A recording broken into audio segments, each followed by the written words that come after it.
Well, thank you very much, and I accept this on behalf of Lowell Milken and our great staff back in Santa Monica. I want to thank Jeannie and CER.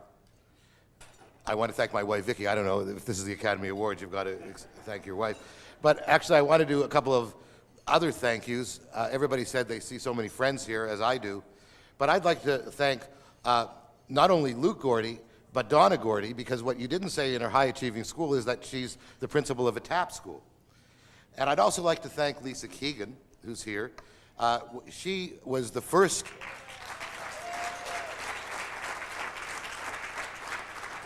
She was the first state... I can't see anybody, so maybe they left already, but she was the first state chief to adopt TAP, and it's still going strong in a number of schools in Arizona. I want to thank Jim Horn in Florida, who's basically implemented TAP, or is attempting to implement TAP at a statewide level. I mean, he's been a tremendous supporter of our program. I want to thank John Walton, who has partnered with us in Arkansas, and the Walton Foundation is supporting a lot of the activities of TAP in Arkansas. And of course, I'd like to thank Secretary Page and Undersecretary Hickok and Deputy Undersecretary Reese. If I've got your titles wrong, I apologize, for partnering with us at the national level to help sustain TAP as well. So we've got a lot of partners here and a lot of partners around the country, and we're thrilled and we're happy to see the success, and we're happy to be partnering with No Child Left Behind. I guess without introduction, I've been asked to comment for a few minutes on sort of a retrospective on school reform. Now, if you still have your programs in front of you, I'd like you to note that I'm the only one who is in the program with an italics "in brief."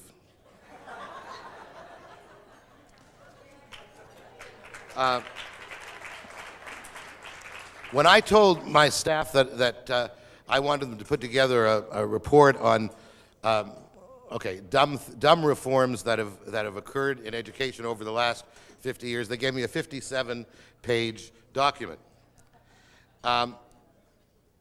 I'm not going to read the 57-page document. Then Jeannie told me I could have 10 minutes, so I narrowed it down to a few. I won't tell you how many pages.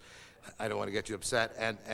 But actually, having seen such a great program tonight, I think there's really no point in going through this retrospective on the history of reform. So I'll tell you what I was going to say.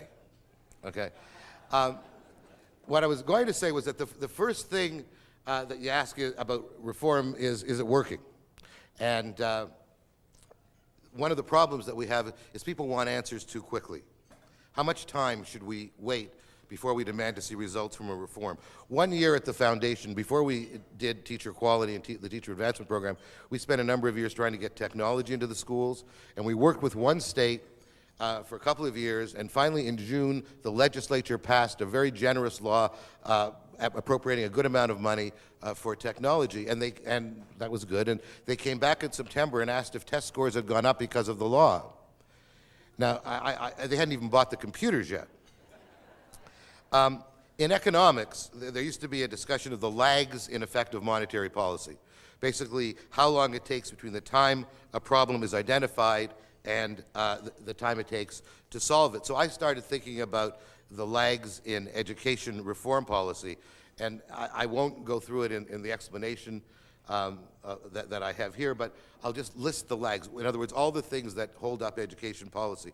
The recognition lag, and then there could be a number of policies, so there could be the policy selection lag, and then the legislation lag, and you have to write rules after legislation, so there's the regulation lag, and then you need money, so there's the appropriation lag, and then there's the litigation lag, because somebody probably won't like it and will sue whoever tries to do it, and there's an implementation lag, and then there's a buy-in lag when people try to look like they're doing it, but not really doing it, and then when they finally decide that they will try to do it, there's a learning lag, and then there's an impact lag.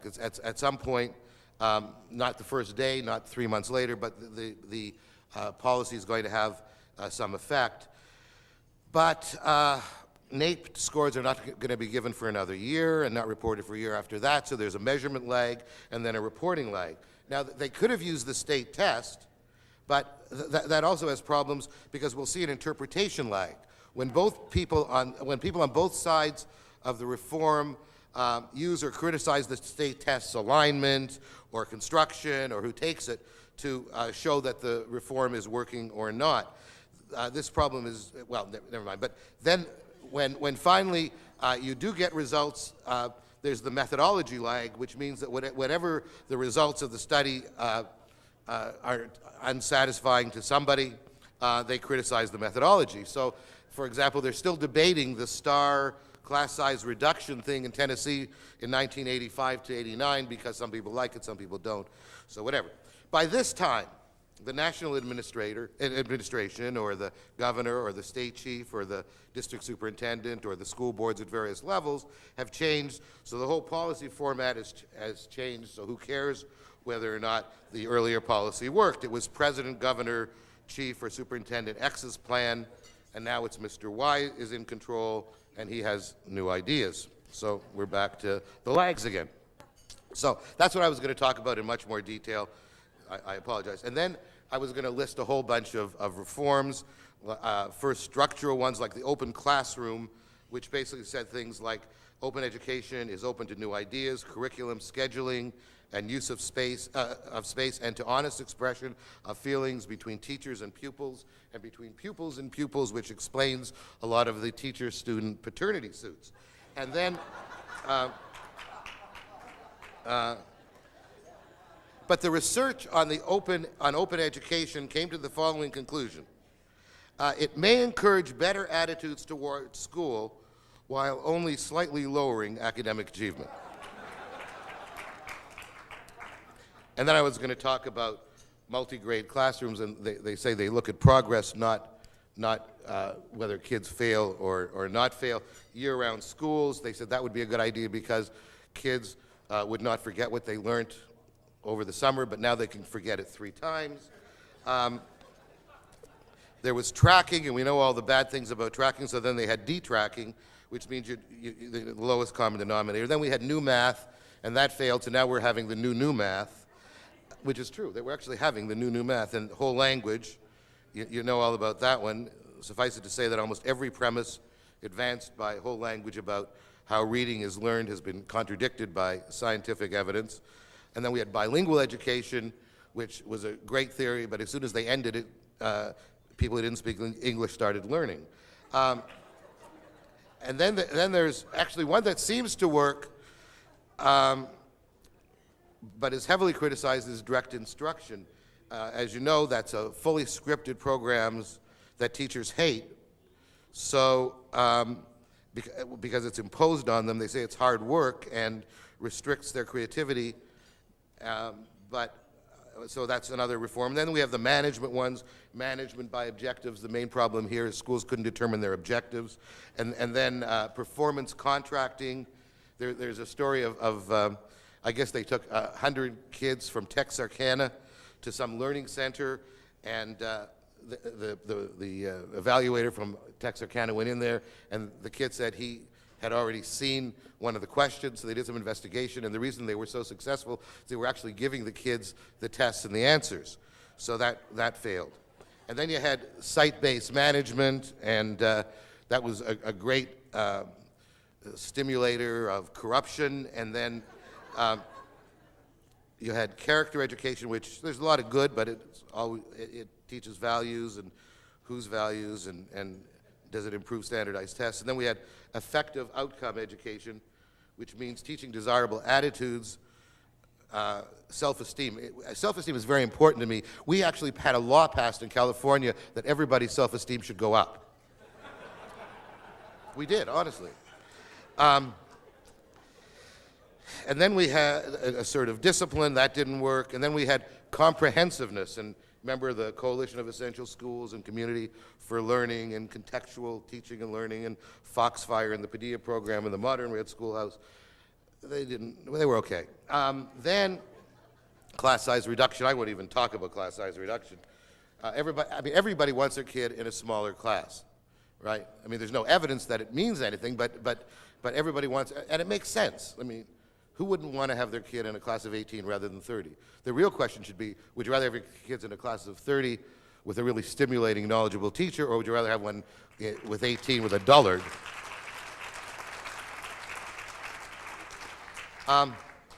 So we have a huge amount of jargon, lofty goals, unusual or unorthodox approaches, but we've not seen much significant improvement in how much kids are learning, in NAEP scores, our ranking internationally on the TIMSS test, and just think of how much money we've spent federally, statewide, and locally.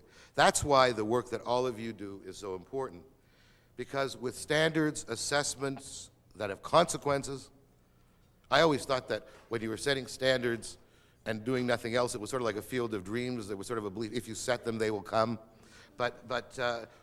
Now we have assessments with consequences, and people are starting to take them seriously. And with various forms of school choice, it's my hope and prediction that the current reforms, especially No Child Left Behind, will finally yield real improvements in student achievement. One last thing, and this I will actually read because I think it's worth it, if you just bear with me for 1 minute. What I was going to conclude with was that we've been talking about leadership tonight, and I think that's very, very important. But we really have to realize the importance of teachers. And so what I thought I would do is end with a set of comments made by a teacher when they were interviewing for a new job. The teaching prospect said, "Let me see if I've got this right. You want me to go into that room with all those kids and fill every waking moment with a love for learning. And I'm supposed to instill a sense of pride in their ethnicity, modify their disruptive behavior, observe them for their signs of abuse, and even censor their T-shirt messages and dress habits. You want me to wage a war on drugs and sexually transmitted diseases, check their backpacks for weapons of mass destruction, and raise their self-esteem. You want me to teach them patriotism, good citizenship, sportsmanship, fair play, how and where to register to vote, how to balance a checkbook, and how to apply for a job. I'm to check their heads for lice, maintain a safe environment, recognize signs of antisocial behavior, offer advice, write letters of recommendations for student employment and scholarships, encourage respect for the cultural diversity of others, and always make sure that I give girls in my class 50% of my attention. My contract requires me to work on my own time after school and evenings grading papers. I must also spend my summer vacations at my own expense working toward advanced certification and a master's degree. And on my own time, you want me to attend committee and faculty meetings, all PTA meetings, and to participate in staff development training. I'm to be a paragon of virtue, larger than life, such that my very presence will awe my students into being obedient and respectful of authority.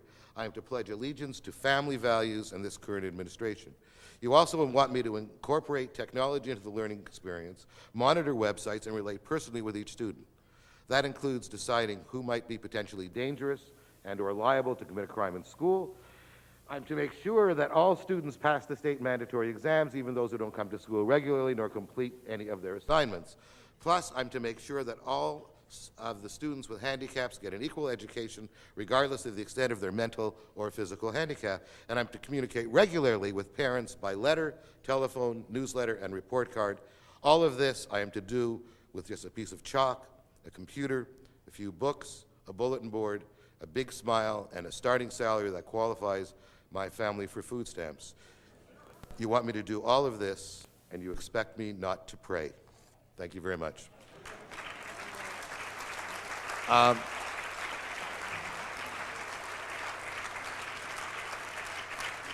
Now it's my pleasure to call up Chris White and Giselle Huff, who are the chair and vice chair of the CER board.